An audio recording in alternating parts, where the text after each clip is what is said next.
Sige, mamaya na yan. Dito tayo sa makeup! Buksan na natin. Ito ang laman niya. 1, 2, 3. Tada! Ay, wala pa. Walang lumitaw. So, let's start first with the brush section. So, andun yung brush, pero ito yung laman ng side na to. Ah!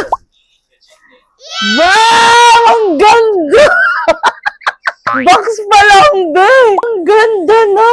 Teka, o yan, Tari. Meron na siyang mga instruction sa likod. Tignan natin yung laman kasi ang ganda niya sa videos. Ito na, ang simula. In 3, 2, 1. BAM! Gusto mo yan? Ang ganda!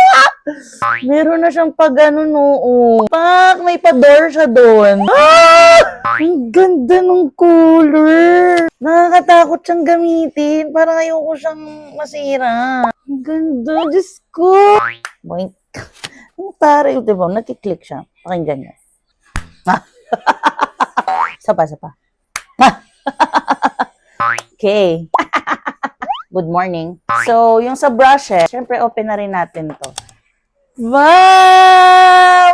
Ang lambo. Shit. So, this is the universal base brush. Wala siyang tusok-tusok feels. This is the JE02. Next is soft diffuser brush, JE03. Next is JE04, the angle thick brush. So, pag ganyan siya, pa-angle siya. Next is the JE05, the point blending brush. Next, we have dual-ended blending brush, JE06. Yan, may mga naman siya, may title naman siya. And last is the flat filler brush.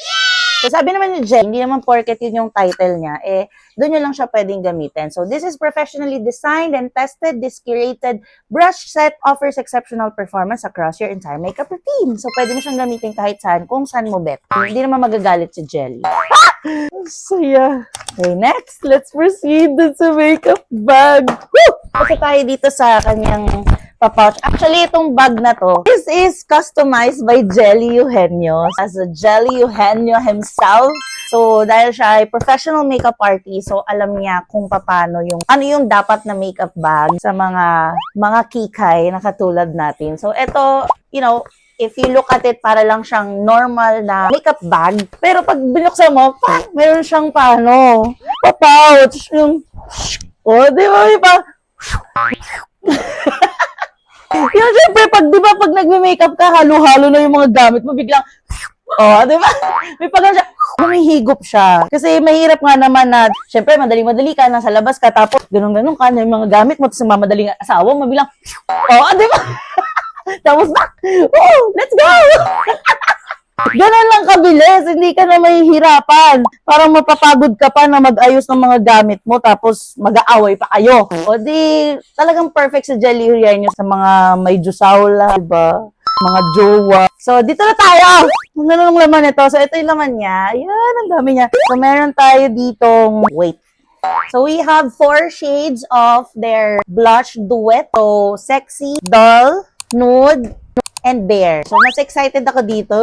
Sa doll! Kasi red na red din yung kanyang cream blush. So, meron na siyang cream blush and powder. So, next is we have the Light Edit Powder Duet. Meron na siyang Silk Matte Setting Powder and Soft Yellow Baked Finishing Powder. And also, we have the Shade Edit Bronzer Duet. Kita nyo ba?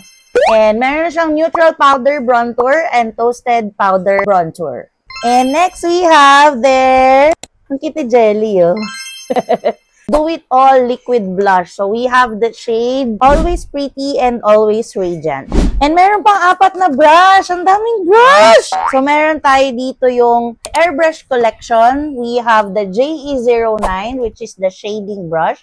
Next is the JE08 Flawless Foundation Brush. We also have JE10, which is the Blurred Blush Brush.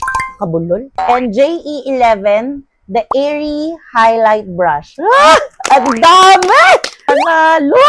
So, yun lang. Bye-bye!